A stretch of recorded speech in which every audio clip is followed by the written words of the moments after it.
ल सुन्नुस् तीनजना साथीको कथा। कोही आएको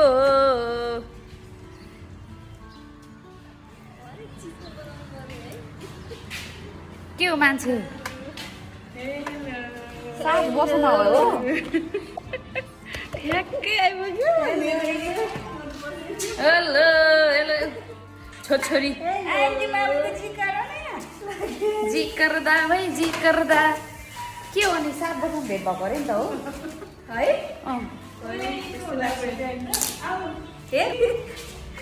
तपाईँको फेभरेट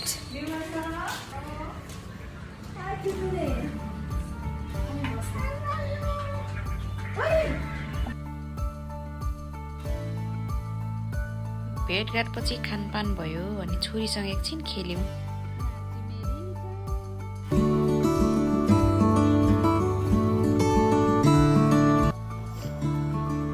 छोरी यो कसले बनाउन सिकायो? हेरौँ त छोरी त एङ्गी मामुको हातमा आमा बाँधेको पनि पुरै हातै छोरीले हामीलाई राखी बनाएर लगाइदिएको हेर्नु त दुईटै मामुको हातमा कस्तो राम्रो सुहाएको।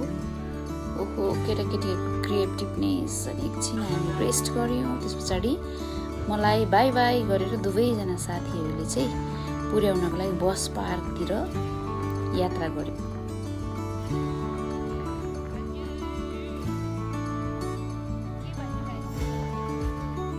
हामी तीनजनाको भेटघाट 7 वर्षपछि भनेर सुन्दाखेरि अचम्म लाग्दो होला। हो साँच्चै छोरी अहिले 7 वर्षको भयो। छोरी जन्मिएको बेलामा रूपाजीलाई भेट्न अन्जिरोमा पुगेका थियौँ उसको घरमा। त्यस पछाडि अहिले 7 वर्षमा भेट हुँदैछ। 7 वर्षको भेटघाट पनि कस्तो सुनौलो, कति रमाइलो गफहरू गऱ्यौँ। थोरै समय भए पनि कति रमाइलो कुराकानीहरू, पुरानो कुराकानीहरू ताजा बनायौँ। अनि अब चाहिँ हामी जाँदै बस पार्क जानु अगाडि औद्योगिक मेला लागिरहेको रहेछ। त्यहाँ औद्योगिक मेला पनि निस्किने है भनेर एकअर्कासँग छलफल गऱ्यौँ अनि लाग्यौँ औद्योगिक मेलातिर, जहाँ चाहिँ रूपाजीको अफिसको स्टल पनि राखेको रहेछ। स्टल भ्रमण गऱ्यौँ, साथीभाइहरूसँग भेट्यौँ। त्यहाँ राखेका विभिन्न औद्योगिक स्टलहरू चाहिँ हामीले भ्रमण गऱ्यौँ। कलाकारको साङ्गीतिक कार्यक्रमहरू रहेछ, त्यो पनि एकछिन हेर्नु निहाल्यौँ। अनि तिनीजना अब त छुट्ने बेला पनि भयो, मेरो गाडी जाने समय भयो। ल साथीहरू मलाई चाहिँ छोडिदिनु पर्यो बस पार्क भनेर फेरि दुईजनालाई तानेर लिएर गए बस पार्कतिर। अनि हामी यात्रा गर्दा गर्दै फेरि कुराकानी गऱ्यौँ। अब के 7 वर्षमा भेट्ने कि 14 वर्षमा भेट्ने भनेर ठट्टा पनि गऱ्यौँ। अब चाहिँ बेला बेलामा त्यस्तो 7 वर्ष लगाउने होइन, बेला बेलामा भेट गरौँ भनेर एकअर्कासँग बाछा गरे। तिनतिरै लाग्यौँ। त्योभन्दा अगाडि चाहिँ दुवैजनाले मलाई गाडी चढाएर टाटा बाई बाई सायोनारा भने। अनि म गाडीमा लम्किएँ।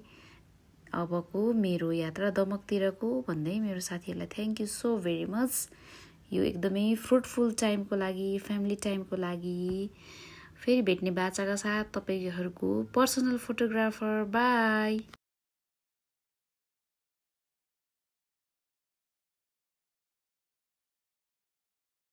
यति भन्दै तीनजना तिनतिर लाग्यौँ। अर्कोचोटि चाँडै भेट्नेछु। योभन्दा राम्रो भिडियो बनाउनेछु। तपाईँहरूको पर्सनल फोटोग्राफर। सायोनारा।